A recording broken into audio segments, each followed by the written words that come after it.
Did you really think you could just move your parents into our home without asking me, Ryan? I asked, my voice shaking with a mix of anger and disbelief. Ryan, my husband of 6 years, looked up from his laptop with a smirk I had grown to hate. Oh, Amelia, don't be so dramatic. It's just for a while. Besides, it's not like you have a say in this. His words felt like a slap in the face. The house, a lovely two-story in a quiet suburb, wasn't just any house. It was the home my grandparents had left me, the place where I wanted to raise our son Lucas, away from the negativity of Ryan's family. You do remember that this house is in my name, right? I shot back, my hands clenched into fists at my sides. Ryan's smug look faded, replaced by a hint of uncertainty. Our 2-year-old son Lucas wandered into the room, oblivious to the tension. I forced a smile for him. As he reached up to me with his chubby hands, I picked him up and kissed his forehead, trying to calm down. I'm not okay with this, Ryan. Your parents have never respected me or our space. Why now? I asked, trying to keep my voice steady. Ryan shrugged, his indifference making me even more frustrated. Their family, Amelia. You wouldn't understand. Family. The word echoed in my mind mockingly. My own family, who ran a small but beloved coffee shop in town, had always been my safe haven. They were nothing like Ryan's controlling, overbearing parents. The doorbell rang, interrupting our standoff. Through the peephole, I saw them, Ryan's parents, suitcases in tow, ready to invade our life. My heart sank. Fine, Ryan, let them in. But this isn't over, I said angrily, handing Lucas to him before opening the door. Amelia, darling, cooed Ryan's mother as she swept past me without a second glance. His father followed, a stern man who'd barely acknowledged me since our wedding day. As they made themselves comfortable in my living room, I felt a familiar sense of intrusion. This was just the beginning, I realized, but as I watched them, something inside me changed. I was done being the compliant daughter-in-law, bending to their whims. I retreated to the kitchen, my mind racing. This was my home, my sanctuary, and I was ready to fight for it. The following days became a blur of unwanted changes. Ryan's mother, Elaine, had a knack for making herself overly present, which felt suffocating. She rearranged my kitchen, criticized my parenting, and acted as if our home belonged to her. Lucas shouldn't be eating that, Amelia. It's not healthy, Elaine scolded one morning as I prepared Lucas's breakfast. I held back a sharp reply, feeling her judgment like a slap. He's fine, Elaine. It's just cereal. She sighed, shaking her head. In our house, we believe in a proper diet. You really should learn. Her remarks felt like tiny jabs, wearing down my patience. Ryan, as usual, was no help, lost in his work and unaware of the growing tension. One evening, as I was putting Lucas to bed, Elaine barged into his room. He's still not sleeping through the night. You must be doing something wrong. Her words felt like a slap, making me doubt my abilities as a mother. I'm doing my best, I snapped back, unable to hide my frustration. Elaine's eyes narrowed.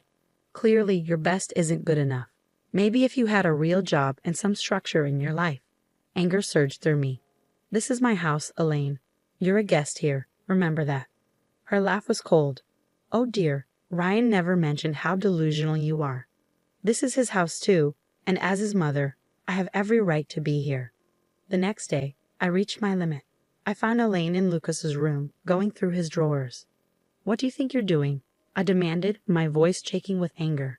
I'm just organizing. This room is a mess, she replied, not even bothering to look at me. That's it. I want you out of my house now, I exclaimed, feeling a mix of fury and desperation. Elaine turned to face me, her expression one of mock surprise. Your house? Oh, sweetie, you're just the wife. This is Ryan's house too, and he wants us here. I stormed out of the room, my mind swirling with thoughts, Ryan's betrayal, Elaine's intrusion, and how they ignored my feelings. It was too much. I was tired of being pushed around, tired of my home being invaded by people who didn't respect me.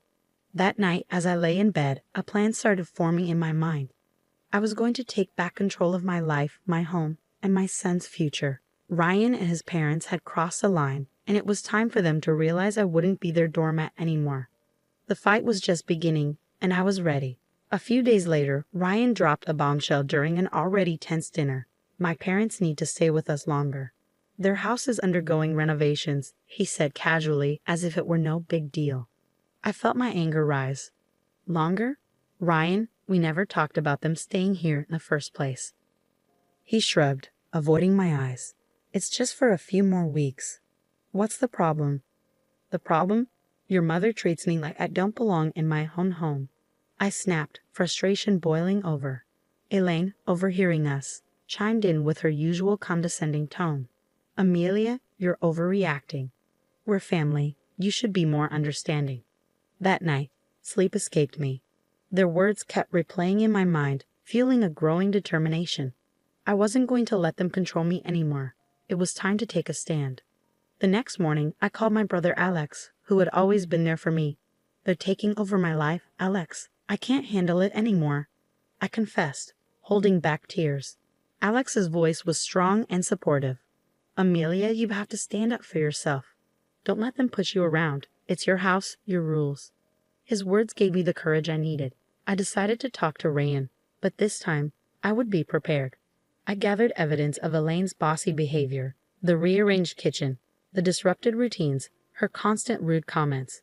The day of confrontation came. I waited until Elaine and Ryan were in the living room. We need to talk. Now, I declared, my voice steady despite the turmoil inside me. Ryan looked up, taken aback by my tone. What's going on, Amelia? It's about your parents, Ryan. Their constant interference, their disrespect for my boundaries. It stops today, I declared, holding up my list of complaints. Elaine scoffed. This is ridiculous. We're just trying to be helpful. Helpful? By undermining me all the time, by treating me like I don't matter in my own home. I shot back, my frustration boiling over. Ryan squirmed. Amelia, they're my parents. We can't just ask them to leave. No, Ryan. They're guests in my home, and they've stayed too long. Either they go, or I do with Lucas. I stated firmly, my determination clear.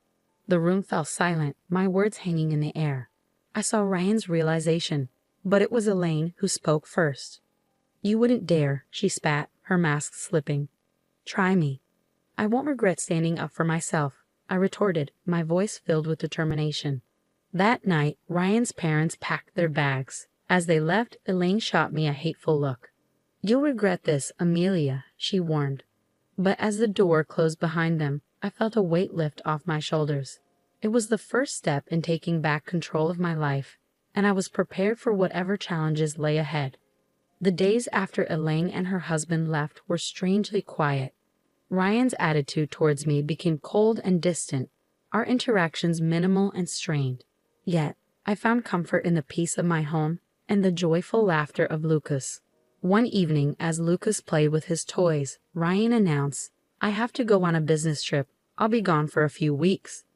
His tone was indifferent, as if our troubled relationship had taken a backseat to his work. Fine, I replied sharply, barely able to hide my relief at the thought of his absence. After Ryan left, the atmosphere in the house shifted, feeling liberating. I started undoing the changes Elaine had made, each adjustment feeling like a small victory. But the real turning point came when I stumbled upon a series of emails on Ryan's laptop, left carelessly open. They revealed an affair, a betrayal that cut deeper than any of his mother's snide remarks. Anger, hurt, and a sense of betrayal swirled inside me. I knew it was time for Ryan to face the consequences. I began planning my next moves meticulously, each step aimed at making Ryan and his family answer for their deceit and manipulation. First, I secured my financial and legal position. I contacted a lawyer, explained my situation, and started the divorce proceedings. Then I focused on the house, a symbol of my grandparents' legacy and my independence. I reached out to a real estate agent. I want to sell the house quickly and quietly, I told her. She was surprised but could sense the urgency in my voice. Are you sure about this, Amelia? Selling the house is a big step, she warned. I've never been more certain, I replied, fueled by a mix of betrayal and newfound determination. The house went on the market and offers came in quickly. The idea of Ryan returning to find his control gone brought a bittersweet satisfaction. In the midst of all this, I leaned on my family for support. My parents were shocked by Ryan's actions and stood by me and Lucas. We're here for you, no matter what, my father assured me. Watching Lucas play, unaffected by the chaos, I silently promised to shield his happiness. Ryan's return was inevitable, but I was no longer the same person he left. Armed with truth and a plan, I was ready to confront him and take back my life. The day Ryan returned was heavy with tension. I had played out this moment in my head countless times, imagining every possible scenario. Yet my heart raced as I heard his key turn in the lock. "Amelia, I'm back," Ryan called out, his voice filling the now unfamiliar space. I stepped out from the kitchen, my stance firm. "Welcome home, Ryan. We need to talk." He glanced around, noticing the changes I'd made. "What's going on? The house looks different." I didn't falter. "I sold the house, Ryan. It's no longer ours." Disbelief washed over his face. "You did what?" "You can't just sell our house without telling me." "It's my house, Ryan. And after what I found out, I don't think you get a say anymore," I said, my voice steady but tinged with simmering anger. He scoffed, trying to regain control. "What are you talking about?" "The affair, Ryan. I know everything," I revealed, watching as his facade crumbled. His attempt to deny it was feeble and short-lived. "Amelia, it's not what you think." "I think it's exactly what it looks like. You betrayed me, our family," I retorted, the hurt clear in my voice. Ryan's expression shifted from shock to anger. "You're overreacting. We can fix this." "There's no we anymore, Ryan. I filed for divorce," I declared, handing him the papers. The ensuing conversation was a blur of accusations and denials. But I stood my ground. The man I married was gone, replaced by a stranger driven by selfish desires. As he stormed out, vowing to contest the divorce, I felt a mix of freedom and apprehension.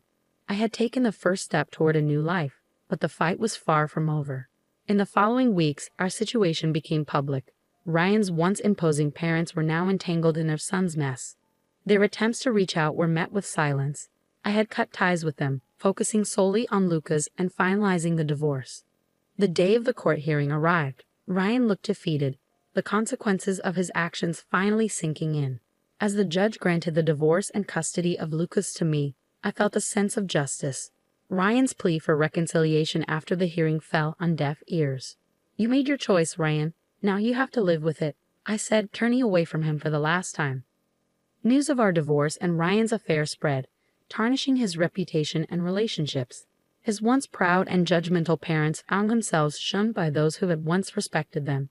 Walking out of the courthouse holding Lucas's hand, I realized this wasn't just an end, but a new beginning, a chance for me and my son to start fresh, free from deceit and manipulation. The future was uncertain, but it was ours to shape. Life after the divorce felt like stepping out of a long, dark tunnel into the light. I had regained control not just of the house, now sold, but of my life. Lucas, unaware of the grown-up troubles, flourished in the love and stability I provided. My days were busy but fulfilling, focused on rebuilding our lives and running the coffee shop, my sanctuary. The shadow of Ryan and his parents lingered, casting a pall over my life. One day, as I was closing the shop, Ryan appeared, looking disheveled and desperate, a stark contrast to the composed man I had once known. "Amelia, please, I need to talk to you," he pleaded, his eyes searching mine for a glimmer of the compassion we once shared. I hesitated, torn by conflicting emotions. "What do you want, Ryan?" "It's about the alimony and child support," he began, his voice filled with embarrassment.